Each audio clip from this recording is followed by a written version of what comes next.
the party was now split. Jerry the cleric, the main source of heals, had decided to go on his own floor and see what's up there. They had just ascended an elevator shaft and run away from a giant robot thing. This is now the second session. Tim had not shown up again, so Lillian was still carrying him around in a gilded cage that was containing him. The alchemist was just not waking up. Now, they went outside, and they noticed that there was these shining things in the grass that were like moving, and the grass itself wasn't really grass but astroturf. It was straight up fake plastic grass. The party wasn't really used to plastics, so it's kind of strange to them, but they walked to the hut among this strange artificial plant life, and the huts were manned by a couple of guards who immediately upon seeing them, they're normal human men, said, "Yo, what are you doing here? Is it like Halloween night, a costume party on the holodeck? What is this?" And keep in mind, they're looking upon a tiefling witch carrying a cage with a goblin in it and a blue-skinned Azura, the time thief geokineticist. By far, I think the elf druid, which is still weird, and the human rogue were the most normal-looking people there. So the guard said, "Yo, what's going on? Is it Halloween night?" And Lillian was all like, "Nah, you disrespect us. We have just come from the basement. Do you know there's a problem there?" The guard was like, "Yeah, we're aware some serious shit's been going down. The last 3 days, ever since we installed the new food dispensers in the basement, everyone's been going apeshit, attacking each other. I just lost connection with the warden on the top floor." The party's like, whoa, what is all this? What are you saying, the warden on the top floor? And the guard said, "Yeah. Oh, I just want to throw in the time thief, by the way, she was in Virginia this week at this time. So her character was out and kind of like playing dead among the party and playing along with the plot." So the guard said, "Yeah," and they started to explain this crazy. As he's going through this, they hear a humming sound. Everyone rolled a perception check. It's just like a small humming sound to come up, but that's all they got. They didn't roll a much higher perception. Sorry, boost. And so the guard is beginning to explain a lot more, and all of a sudden, BOOM!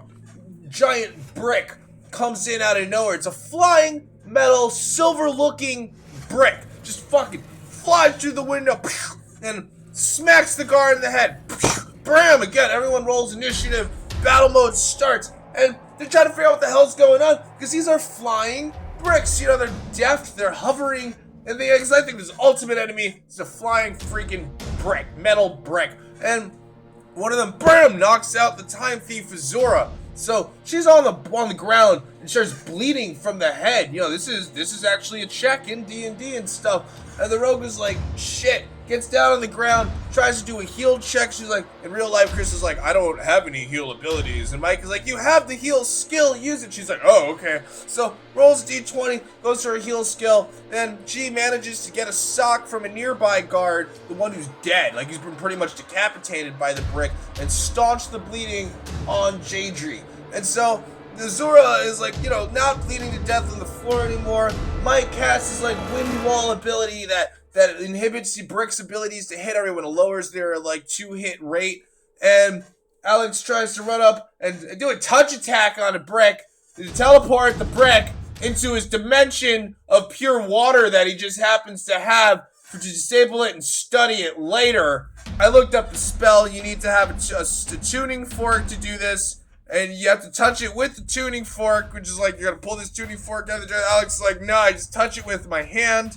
I looked at the spell and I had to be like, oh, the thing gets a reflex save to see if it dodges, the touch attack. And I think it was like a will save, not be teleported to your dimension and instantly die.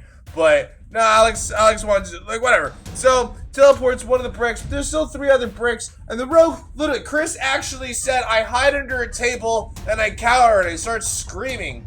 And I was like, well, that's not a very badass rogue way to put it, but okay. And then Alex started getting really mad. He was like, "No, I demand you fight the..." Alex was getting pissed because he was playing a witch, which was gonna buff everyone's strength scores and stuff like that.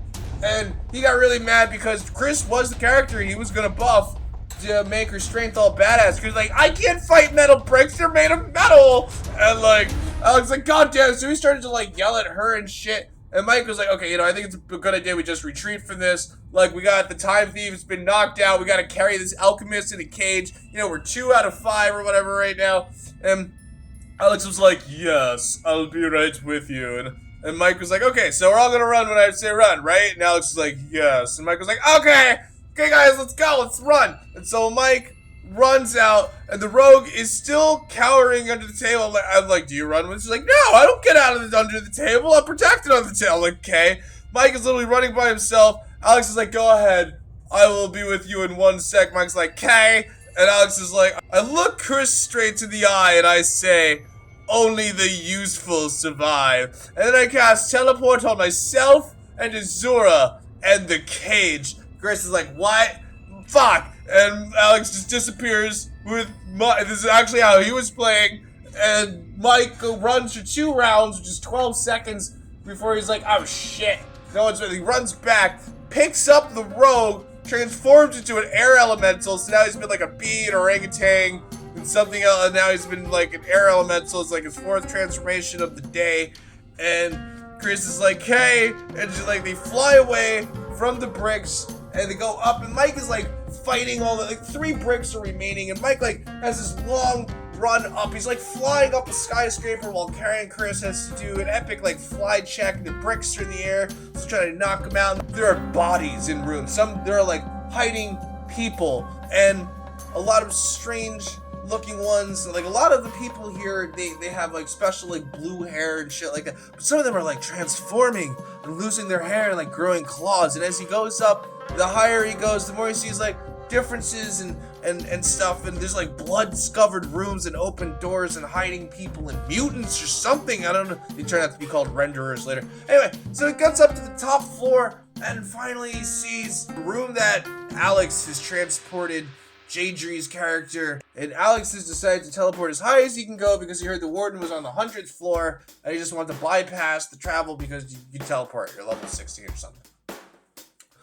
So Mike like goes in the room and is like, what the hell, man? And Alex is like, oh, yeah, sorry about that. And Mike's like, okay. And then they're talking to the girl whose room this is, by the way. They're like, kind of just, I think they like broke through the window or something like that. And they walked through, came into another room.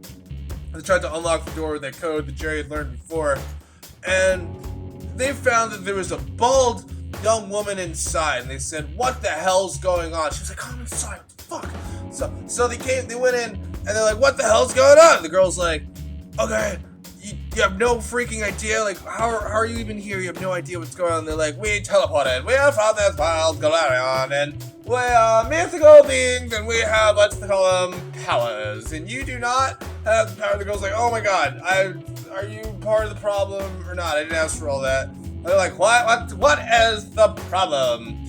And the girl's like, listen, they installed food dispensers, and since then everyone's been been taken over by something and attacking one another, and also worse, the machines, the ones that were helping us before, they're like programmed against us and stuff. This is where like Chris looking at it was like, oh, you're a bastard. You just put us into the Star Trek universe. Because I say that she's like, it's the Federation. You guys know you're the Federation. And you know, I kind of smirk a little because she's not wrong, but she is wrong. So the party says, okay, well, we're gonna go solve this because we're the party. That's what we're here to do. You watch this blue one who's knocked out and Tim, okay? We'll be back, okay? And the girl's like, what? Who are you guys? And Alex is like, he rolls an intimidation check. I'm like, God, don't do it or I will kill you. I am a fucking demon, bitch. And the girl's like, okay. And so she is intimidated into watching Azura and stuff. They leave. The second they leave, she closes the door and they hear the sounds of a changing key code. They're like, okay, we're going to the warden, and the girl has explained the warden's just a few stories up. They go through the elevator shaft, and this is where again the party was split. They switched to Odin. Odin is downstairs.